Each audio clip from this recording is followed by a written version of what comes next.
Mechanical engineering ડિપાર્ટમેન્ટમાં diploma semester 2માં આવતા subject engineering workshop પ્રોફિશિયન્સીમાં આજે આપણે એક્સપેરિમેન્ટ નંબર 4 જોઈશું, જે છે to prepare a fitting job.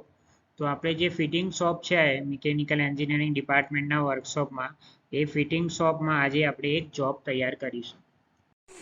Fitting શોપમાં જે આપણે જોબ બનાવવાનું છે, તો આજે આપણે સૌથી પહેલાં જોઈશું કે જે ફિટિંગ શોપ છે એમાં કયા કયા ટૂલ્સ યુઝ થાય છે. રફ ફાઇલ છે, આ સ્મૂથ ફાઇલ છે, આ એંગલ ફાઇલ છે, આ રાઉન્ડ ફાઇલ છે, આ રાઈટ એંગલ છે, આ સેન્ટર પંચ છે, આ ક્રોસ પિન હેમર છે,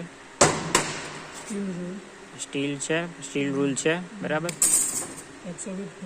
ના એક્સો છે, બરાબર. તો આટલા ટૂલ્સ છે જે ફિટિંગ શોપમાં યુઝ થાય છે. તો આજે આપણે જે જોબ બનાવવાનું છે ફિટિંગ શોપમાં, તો આ એની ડ્રોઈંગ છે ને આ જે છે એ રો મટીરિયલ છે. તો જે આપણું ફાઇનલ જોબ છે એ આ શેપમાં આપણે બનાવવાનું છે ને આ આપણું રો મટીરિયલ છે. તો હવે સૌથી પહેલાં જે આપણું જે વર્કપીસ છે એને આપણે વાઇસમાં ગોઠવી દીધું છે, બરાબર. તો સૌથી પહેલાં આપણે કોઈ એક સાઈડને પેરેલલ કરીશું.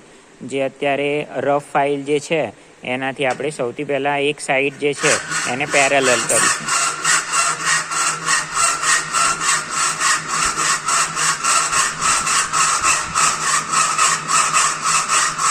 ફાઇલિંગ કર્યા પછી હવે જે રાઈટ એંગલ છે એને આપણે રાઈટ એંગલથી ચેક કરીએ છીએ, બરાબર. તો જે અહીંયા લાઇટ પાસ થશે એના થ્રુ આપણે એને ચેક કરી શકીએ છીએ.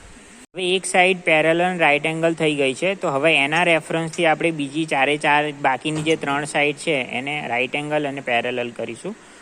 તો આ રીતે એને જે આ બાજુની સાઈડ છે જે આપણે ઓલરેડી થઈ ગઈ છે રાઈટ એંગલ, એને હવે રેફરન્સ રાખીને બાકીની સાઈડ જે છે એને આપણે પેરેલલ કરીશું.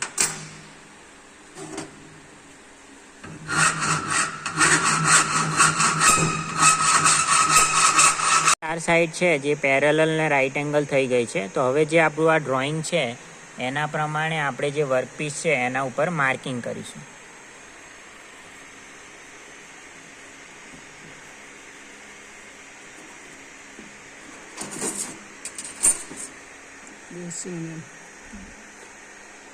જે 10 mm ઉપર દેખાય છે એ આપણે અહીંયા માર્ક કરીએ છીએ.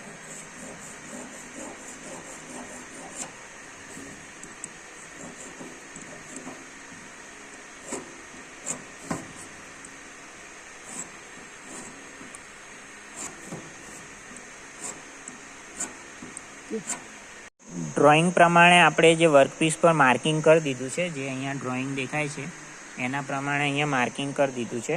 હવે જે એને કટ કરવાનું છે, સ્ક્વેર કટિંગ જે અહીંયા દેખાય છે, સ્ક્વેર કટિંગ અને અહીંયા જે એંગલ પર કટિંગ છે, તો એને માર્ક કરવા માટે આપણે સેન્ટર પંચનો યુઝ કરીએ છીએ, જેને ડોટ પંચિંગ કહેવાય છે.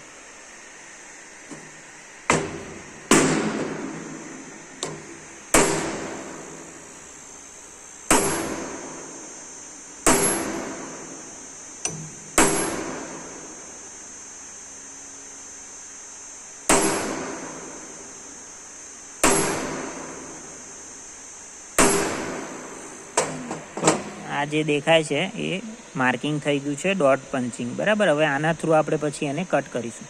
હવે જે આ સ્ક્વેર કટિંગ માટે માર્કિંગ થઈ ગયું છે, અહીંયા જે આપણે દેખાય છે ડોટ પંચિંગ જે આપણે કર્યું હતું એ દેખાય છે, બરાબર. હવે જે એક્સો છે એનું યુઝ કરીને આપણે સ્ક્વેરને કટ કરીશું.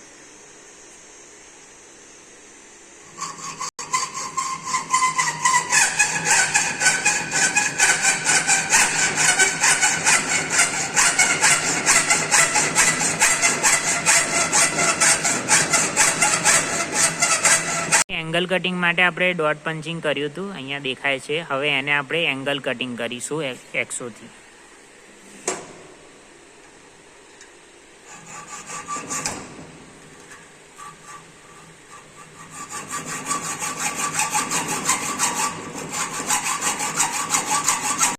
હવે જે આપણે ઓપરેશન જોયા, બરાબર, જેમાં સ્ક્વેર કટિંગ અને એંગલ કટિંગ થઈ ગયું છે, બરાબર. તો આ જે આપણું જે છે ફિટિંગમાં જે આપણે જોબ બનાવવાનું હતું એ જોબ બની ગયું છે, બરાબર. આ જે ડાયમેન્શન છે તમે જોઈ શકો છો.